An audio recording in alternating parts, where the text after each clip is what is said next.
Bonjour à tous. En route pour les locales, je reçois Monsieur Jean-Marc Gauze, candidat à la mairie de Cocody, sur la liste Servir Cocody. Bonjour Monsieur Gauze. Bonjour Angèle.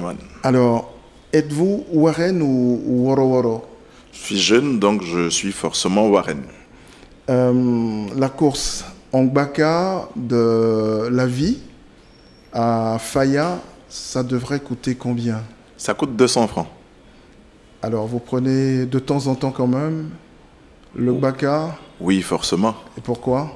Pour être en contact avec les populations, pour partager leur quotidien, leur réalité et pour avoir le pôle de ce que pensent nos populations. Et c'est quoi leur réalité? Leur réalité, écoutez, quand on est chauffeur, quand on est au volant de son propre véhicule, on se plaint souvent des chauffeurs de Baka et de Warren. Les usagers aussi s'en plaignent. Et leur quotidien, le quotidien des Ivoiriens, je vais dire le quotidien de ces usagers-là, est fait de quoi?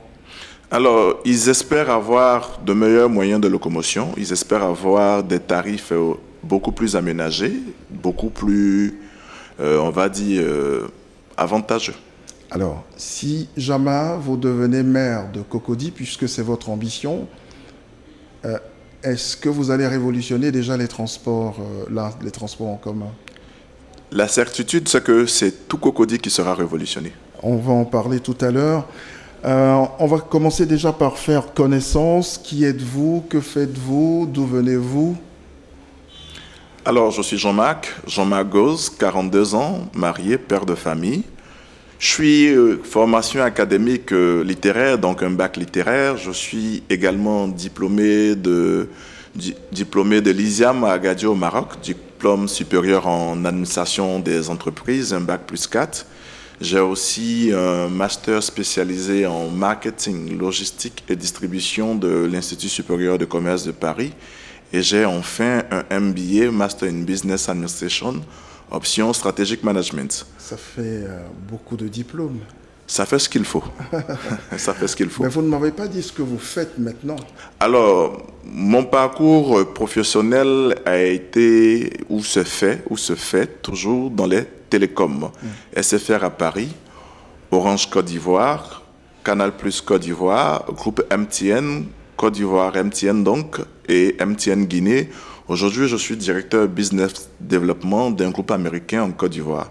Naturellement, pour la campagne, je préfère ne pas évoquer le nom de l'entreprise. Et vous faites bien. Qu'est-ce qui vous rattache en fait à Cocody? Tout. C'est-à-dire? Ma famille, mon lieu d'habitation, mes centres d'intérêt. Cocody, c'est mon microcosme. En plus, Cocody, c'est mon coup de cœur. Votre coup de cœur, ça veut dire? Alors, la ville ou la commune dans laquelle j'aime être, dans laquelle je me sens bien, à laquelle je m'identifie. Voilà. Combien d'habitants compte Cocody? 455 000 habitants. Et combien d'électeurs? Alors, 2013, 213 000 électeurs. 2016, 225 000 électeurs. 2018, désormais 232 000 électeurs. Mais ce qu'il faut dire, en 2013, on a eu 33 000 votants. En 2016, on a eu 34 000 votants. On va peut-être s'attendre à avoir 35 000 votants pour être logique. Il y a un problème. Oui, il y a un problème. Alors, comment vous expliquez cela? Parce que les populations sont désenchantées. Elles regardent leur quotidien, elles regardent leur réalité, elles regardent les promesses de campagne, elles regardent les espoirs souvent suscités, mais à l'arrivée, rien. Du coup, elles se disent, voter, ça ne sert à rien absolument. Et c'est là l'erreur. Oui, c'est l'erreur. Alors, vous êtes actuellement le secrétaire général d'un parti d'opposition qu'on appelle UPC, entendez, Union pour la Côte d'Ivoire. Oui. Mais pourquoi est-ce que vous partez sur une liste indépendante plutôt que sous la bannière de votre parti politique? C'est vrai, parce que la liste est plus large que cela. D'abord, les élections municipales, c'est une affaire de développement et de développement communautaire. Et dans la liste que je conduis, nous avons à la fois des personnes qui sont PDCI, d'autres qui sont RDR, d'autres qui sont Mouvement Génération Blé Goudé, d'autres qui sont Union des Soroïstes. Nous rassemblons tout le monde. Nous allons même au-delà des chapelles partisanes. Nous avons des gens qui n'ont pas de choix politique, pas d'appartenance politique. Nous y avons toutes les obédiences religieuses.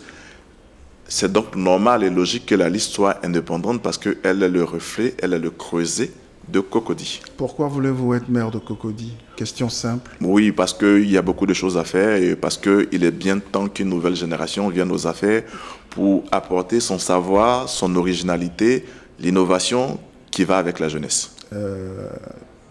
Faire un peu de dégagisme, c'est ça? Non, non, non.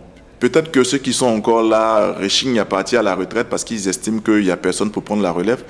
Nous allons les y aider. Alors, quel état des lieux faites-vous aujourd'hui de votre commune? C'est une commune dite UP, mais aujourd'hui, on a comme l'impression que Cocody est une commune dégradée. Est-ce votre point de vue? C'est mon point de vue. Alors, Cocody a été pensé pour être une cité d'excellence, la référence en matière de cadre de vie. Mais aujourd'hui, Cocody est désenchanté. Nous avons encore des niches qui sont UP, mais l'ensemble de Cocody est désenchanté, un peu comme un miroir brisé dans les profondeurs de Cocody. Qu'est-ce que vous avez ressenti quand il y a eu l'affaire de Cocody Danga? J'ai été choqué, mais je sais faire la part des choses. Parce que Cocody Danga était une affaire de droit de propriété.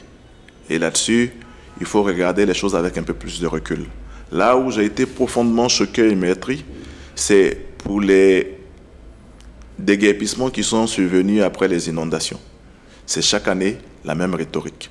On attend toujours qu'il pleuve avant de passer à l'action. Qu'auriez-vous fait en tant que maire, par exemple? Anticiper. Vous savez, la saison de pluie arrive toujours à la même période. Avant que la période de pluie ne survienne, il faut toujours se demander est-ce que les bassins d'orage sont libérés? Est-ce que les canalisations sont nettoyées?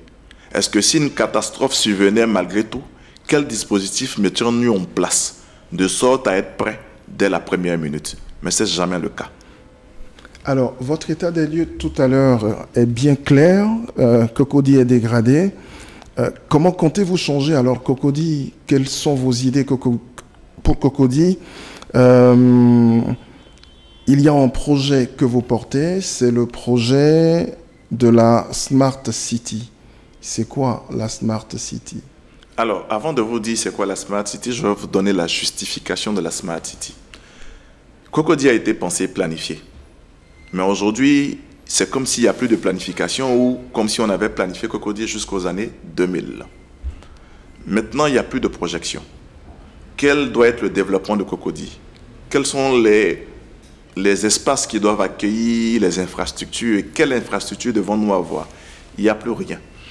Et parce que Cocody a été pensé pour être une référence, nous venons avec un projet de référence, la Smart City, qui va repenser le développement de Cocody, qui va permettre à Cocody de retrouver toutes ses lettres de noblesse et qui va permettre surtout à Cocody de devenir une cité avant-gardiste, celle qui sonne la révolution technologique en Côte d'Ivoire. Alors, de façon concrète, comment vous expliquez le contenu de votre projet? Le contenu de notre projet, alors, un projet Smart City, c'est une ville qui se développe en prenant appui sur les nouvelles technologies. Ces nouvelles technologies-là nous permettront donc de connaître les usages de nos populations, de connaître les besoins, de sorte à anticiper sur les développements qu'il faut par rapport à la démographie, par rapport aux usages, par rapport aux besoins. Une ville Smart City, Cocody Smart City, c'est forcément différent d'une autre ville Smart City puisqu'elle se base sur nos usages. En termes d'usage, vous avez fait le constat vous-même. De nombreux embouteillages, des rues mal nommées ou mal entretenues, dans lesquelles on se déplace difficilement, dans lesquelles on se repère difficilement. Aucune infrastructure pour la jeunesse en termes de détente. Il n'y a plus rien. Cocody ne fait pas rêver. La Smart City va remettre le rêve au cœur de Cocody. La Smart City va nous permettre de mieux planifier le développement de notre commune et de lui permettre de jouer toujours les premiers rôles. Il y aura donc moins d'embouteillages, il y aura donc plus d'infrastructures pour la jeunesse, il y aura donc moins d'attentisme, plus de réactivité par rapport aux catastrophes naturelles. La dernière pluie 106 mm de précipitations de pluie et tout Cocody a été sans dessus-dessous.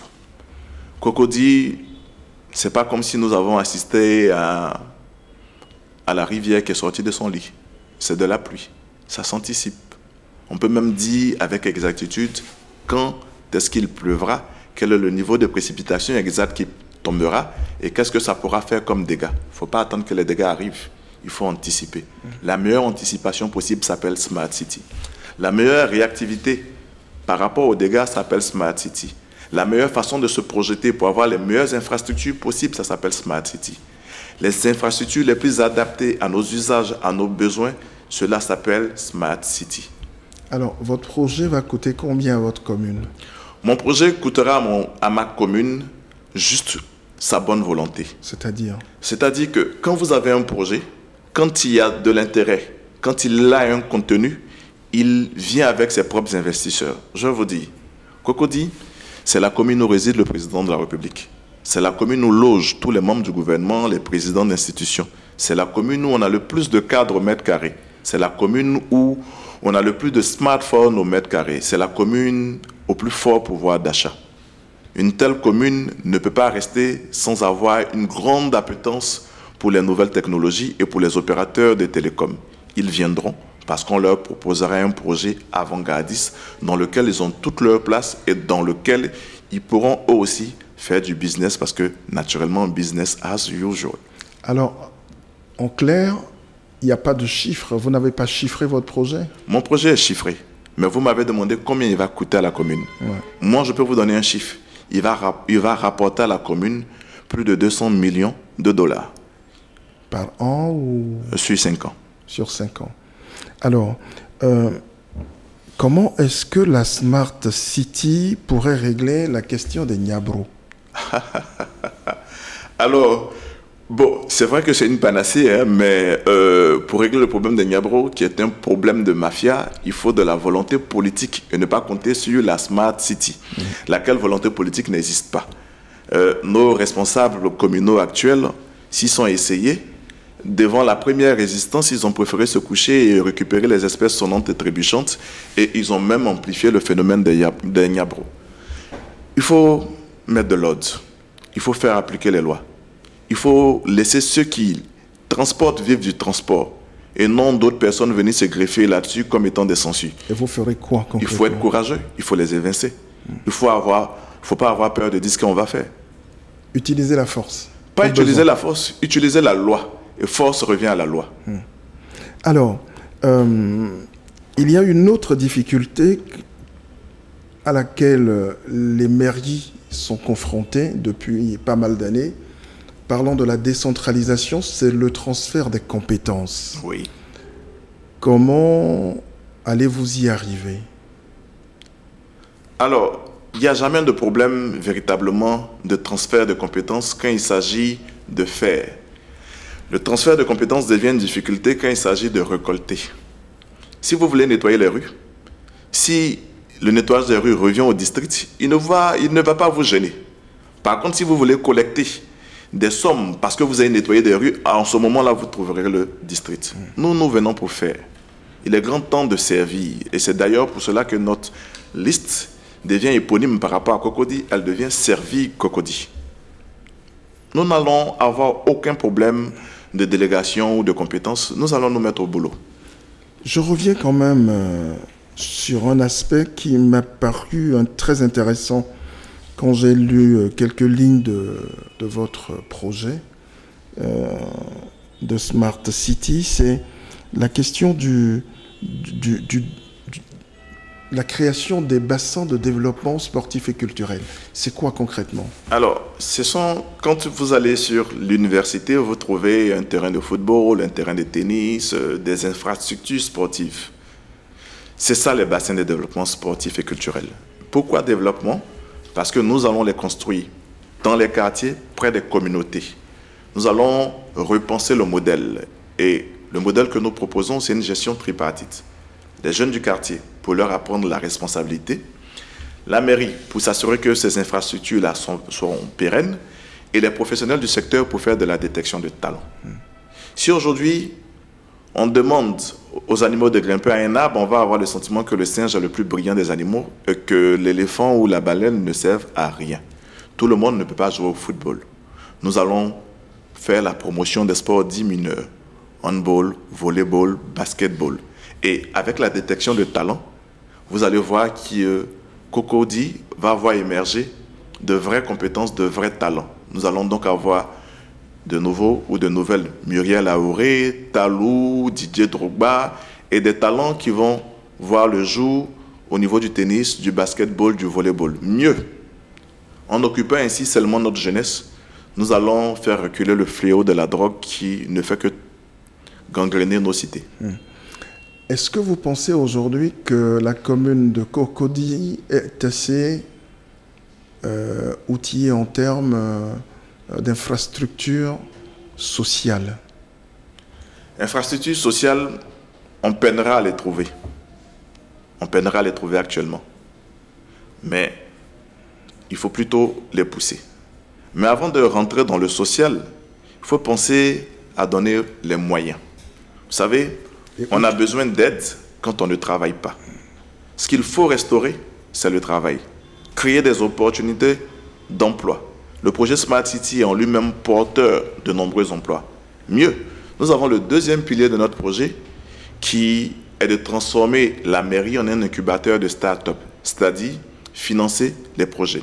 Nous allons financer 3 priorités. Les projets issus des jeunes eux-mêmes issus des communautés dites défavorisées, parce que nous avons un devoir de solidarité vis-à-vis des plus démunis et de ceux qui sont en situation difficile. Nous allons financer les projets à fort impact économique, environnemental et social. Et enfin, nous allons financer les projets à forte valeur ajoutée. Nous allons aider nos femmes à améliorer leur autonomisation financière. Elles sont braves, elles sont courageuses, leur permettent de gagner de l'argent par elles-mêmes, de mener des activités génératrices de revenus. Aujourd'hui, beaucoup d'entre elles sont dans l'informel. Nous allons formaliser leur activité. C'est ça la start-up. Et donc, vous viendrez en soutien aux bonnes dames de Cocovico? On viendra au soutien à toutes les bonnes dames. Mieux, on parle généralement des jeunes et des femmes, on oublie les seniors. Vous savez, on part à la retraite en Côte d'Ivoire à 55 ans, à 60 ans. On est au summum de son expérience. Nous allons utiliser les seniors pour en faire des coachs et des mentors pour encadrer nos jeunes. Ils serviront donc de consultants pour les jeunes entreprises qui verront le jour et cela permettra à nos seniors d'avoir une nouvelle vie professionnelle, une nouvelle vie active. Et tout cela a un coût. Comment et où trouvez-vous l'argent pour faire tout ça? Je vous l'ai dit, quand vous avez des idées, vous trouvez l'argent. La plus lumineuse des idées pour Cocody, c'est Smart City. On en a entendu bien d'autres qui... Alors, je vais vous prendre un projet concret, pratique. Qui ont dit la même chose et à la tâche, c'est pas du tout aisé. Je vais vous prendre un projet concret, pratique. L'adressage des rues. Nos rues ne sont pas nommées. Ou même quand elles portent des noms, aucune indication sur ces rues-là. Nous allons faire l'adressage des rues. Quand vous sortez d'Abidjan, que vous prenez l'autoroute, vous trouvez des panneaux indicatifs. Vous êtes à 15 km de telle localité. Ces panneaux-là portent des visuels d'opérateurs économiques. Vous savez pourquoi ils y sont? Parce que ça leur apporte de la visibilité. Ils payent pour être là. Nous allons leur offrir donc Cocody de la visibilité sur l'adressage des rues. Ça rapportera. Parce que l'adressage des rues, c'est un vrai problème aussi à Cocody. C'est non seulement un vrai problème, mais c'est aussi surtout une vraie solution pour régler le problème d'emploi des jeunes, pour engranger de l'argent, puisque vous parliez tout à l'heure de où trouver les ressources. Une fois que ces ressources-là sont trouvées via le projet naturellement adressage des rues, on pourra par la suite lancer l'incubateur de start-up et on pourra par la ensuite amplifier les bassins de développement sportif et culturel. Pour le projet Smart City, il n'a pas besoin de financement, il s'autofinance par lui-même. Très bien. Toute dernière préoccupation, comment appréciez-vous le contact avec les gens sur le terrain? Ce sera votre première campagne. Oui, les gens au début, quand vous les rencontrez, vous leur demandez c'est quoi leur préoccupation par rapport aux élections. Ils vous disent oh, on nous a trop menti. On a trop abusé de nous. On nous a trop trompés. Je leur dis d'accord, mais ça... Et ils ont raison. Ils ont raison. Mais seulement, ils disent ce qu'ils ne veulent pas au lieu de dire ce qu'ils veulent. Et quand on insiste pour leur demander qu'est-ce qu'ils veulent vraiment, d'autres répondent... Ils veulent de l'argent. On veut de l'argent. Soyez concrets. D'autres encore plus responsables parce qu'il s'agit... C'est-à-dire en même temps est mieux. Voilà, exactement. En même temps est mieux. Mais en même temps, personne ne doit se laisser voler sa gloire pour un plat de lentilles. Très bien. Nous les sensibilisons. C'est un travail pédagogique. C'est un travail de rhétorique que nous n'hésitons pas à faire. Et qui prendra beaucoup de temps aussi. Oui, ça prendra du temps, mais nous y parviendrons. Merci, très bonne journée et bonne campagne. Merci à vous. Et puis, vous êtes électeur, n'oubliez pas de faire votre devoir citoyen et surtout de voter Servi Cocody. Très bien. Merci, très bonne journée. Merci.